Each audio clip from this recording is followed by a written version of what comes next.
joined today with Dylan, who goes by a few names, but we'll just call him Dylan for today. Works. That's Dylan fine. Works. We go by lots of different names in the gaming scene, but look, this is just a podcast, as you know, second episode. We had Ness on last week, but we're doing this to sort of talk about why people do things and why people are into what they're into, and yeah, some good conversations for sure. So that's what this podcast is about. And Dylan, thanks for joining us on the show. Very, very welcome, and thanks for having me. Awesome. So I guess we can start with, why. There's many things we can talk about with why, but let's talk about your video game creation and educational journey there. Let's dive into that a bit, shall we? Sure, yeah. So for those of you who don't know, I have a company called Larrikin Interactive, and we really sit at the intersection of video games, education, and entrepreneurship. So we really respect the power of video games to teach 21st century skills, and what that basically means is people are playing a lot of video games these days, myself included. Yep. And we can harness the motivation to play video games and channel that into employable skill sets like programming, art, music, all these kinds of really important skills. That is such a great pitch. How long did it take you to rehearse that? Yeah, off the cuff. Man, I'll snip that and we can like play that on repeat on Just do that.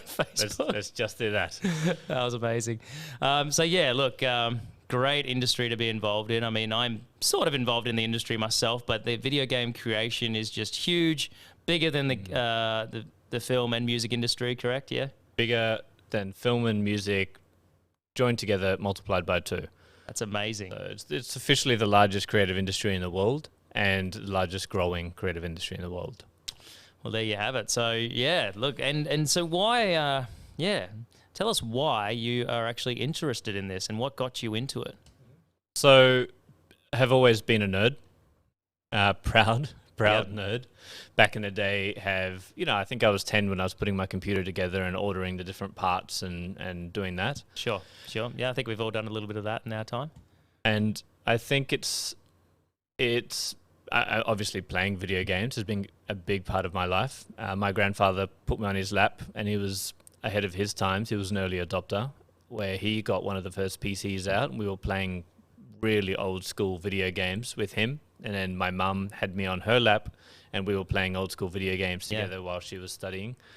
And so games has also been a big part of my life, and still is now. Sure. Was it the enjoyment of the games you were playing, or was it just being part of something that you, I don't know, did you see back then it could be as big as it is today, or you just had that interest into it?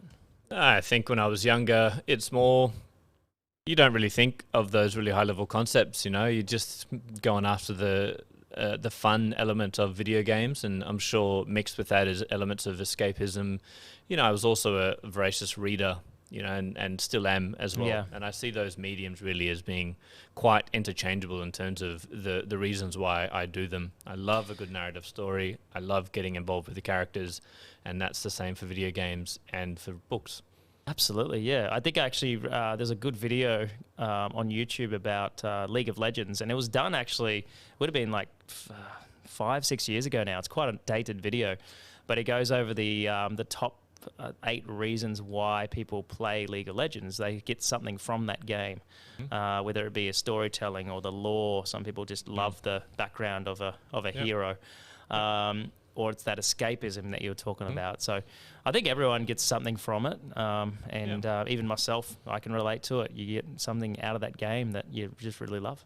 Yeah, I think what's really important, and I keep bringing it back to this anytime I have this kind of conversation with people, particularly if they don't understand the gaming industry, and you're like, what game do you play? Why do you play that particular game? I think I always bring it back to the mediums that people are more comfortable with. Sure. I read particular books. I don't read thrillers, let's say, like I've read some Stephen King, but not a lot. I read, fantasy style books, and I really love that genre, and I'll get involved with that genre. Yeah.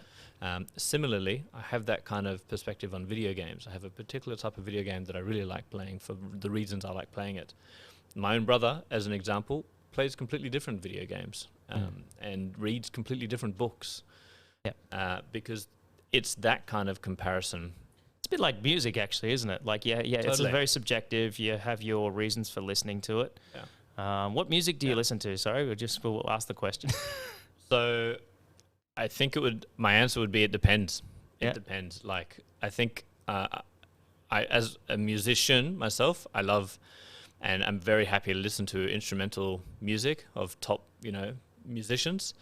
And when I'm in the right mood, when I'm in a working mood, I'll listen to lo-fi stuff. Yep. Love me some hip hop, like grew up on Bliss and Esso and Hilltop Hoods and really love them. Nice. Yeah. What about yourself, it comes mate? back to well, me, I got a particular taste. I liken it to ice cream as well, because some people, you have your favorites you always go to when you listen to music. Me, I'm into things that have catchy choruses. It can be any genre.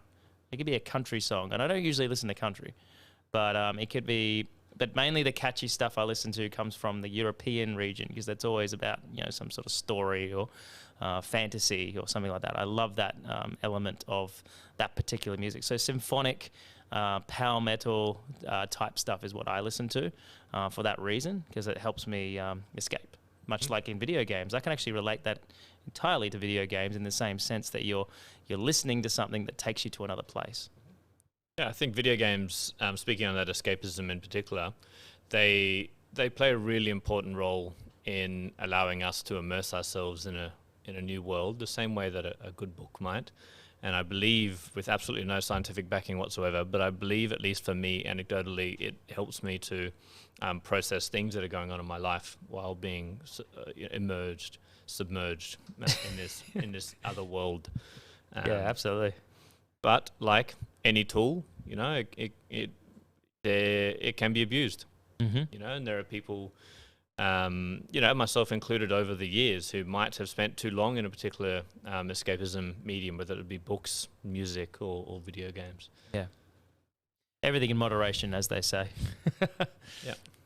Yeah. No, that's great. So we bounced a bit from games to music, but they sort of are still connected there.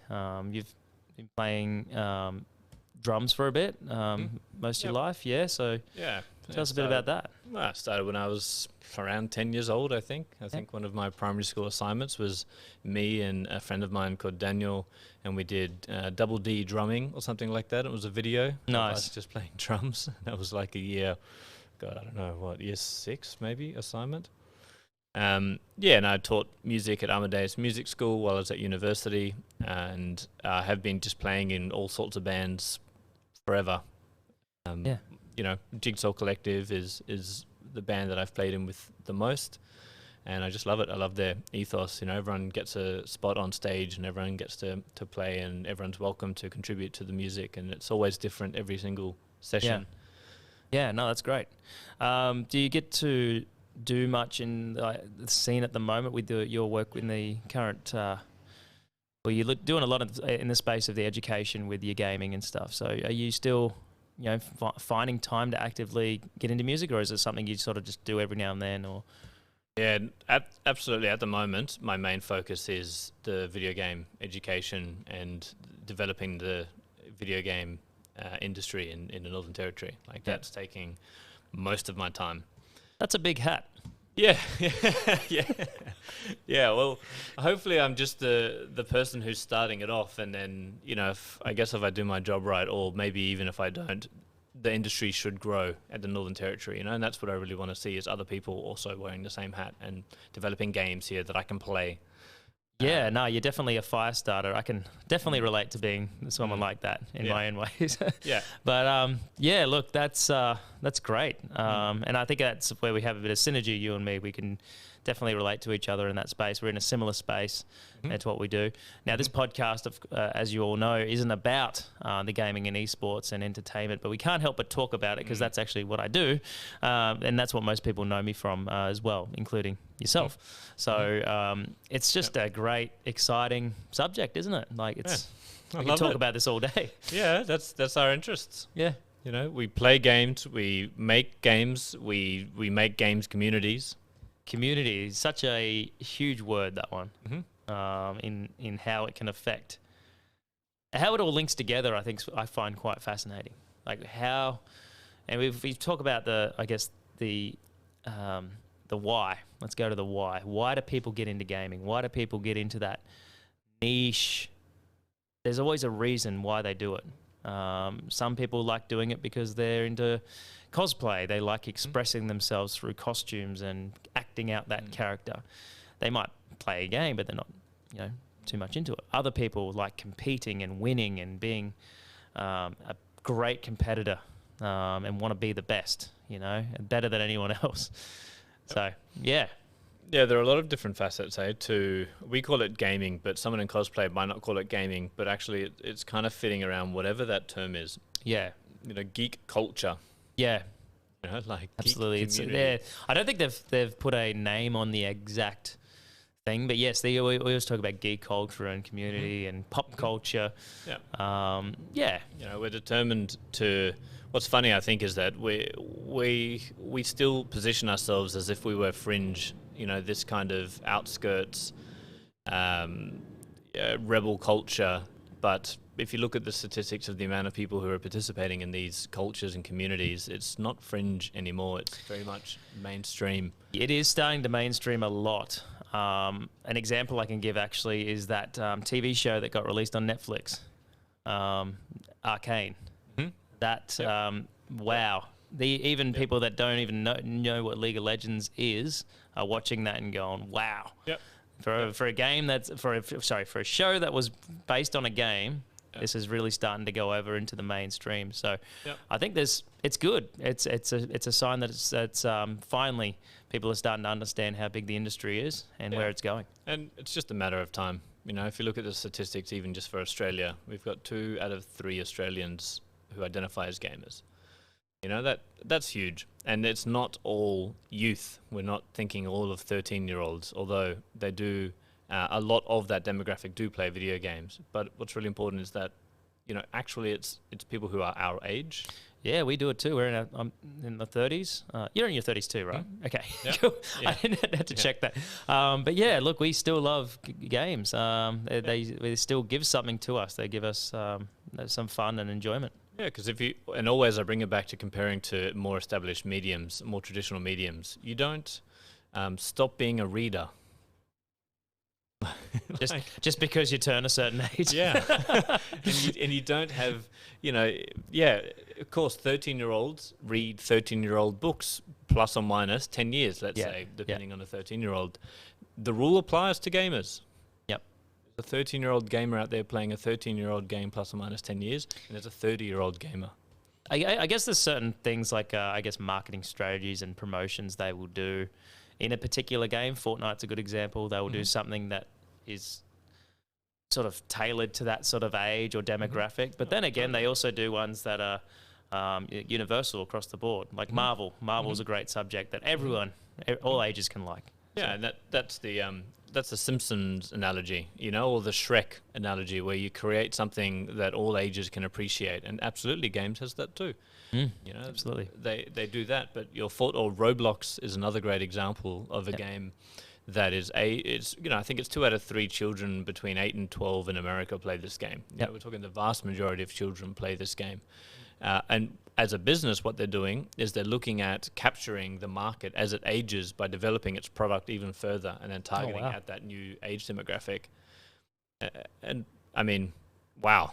Yeah, that's pretty crazy. That's your Harry Potter, then developing Harry Potter's spin-off to add or to capture the aged demographic that used to watch Harry Potter back in the day. Yeah, I think they did that with Minecraft as well a little bit. Minecraft had that, a lot of different expansions and things done to it to sort of target that demographic.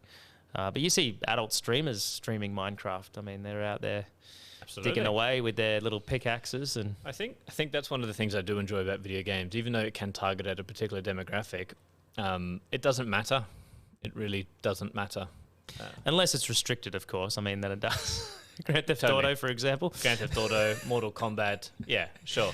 R18 is R18. It's there for a reason.